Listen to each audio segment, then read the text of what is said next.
So the DOJ is set to interview Ghislaine Maxwell about Jeffrey Epstein, and you should know about it because it is the lamest attempt yet by the government to distract you from the Epstein files, which is what people want. If you don't remember who she is, Ghislaine Maxwell was Jeffrey Epstein's wife, and she helped facilitate all of his crimes, and she was prosecuted for that 4 years ago, and she's currently serving in federal prison. And on top of that, surprise, surprise, she's a known liar. One of the crimes that she was charged with was perjury for lying in unrelated civil case depositions.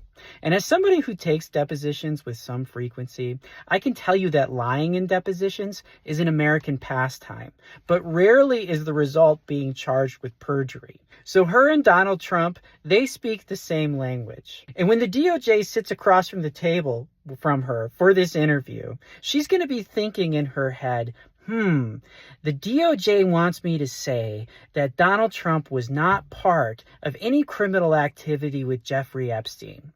What can I get in exchange for saying that? And on the other side of the table, the DOJ's thinking, we have carrots and sticks, Ms. Maxwell.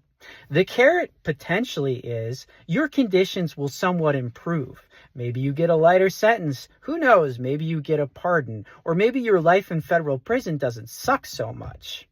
But don't forget, we can make your life hell. Because the Trump administration during its first term did that. If you remember Michael Avenatti, the lawyer who represented Stormy Daniels and went after Trump for a series of months, well, he ended up getting prosecuted and sent to federal prison, and he spent a lot of time in solitary confinement because that's what Trump wanted. So no matter what Maxwell ends up saying, it's not going to be reliable. And as I said last week, it doesn't fucking matter because MAGA is very simple on this issue. God bless them.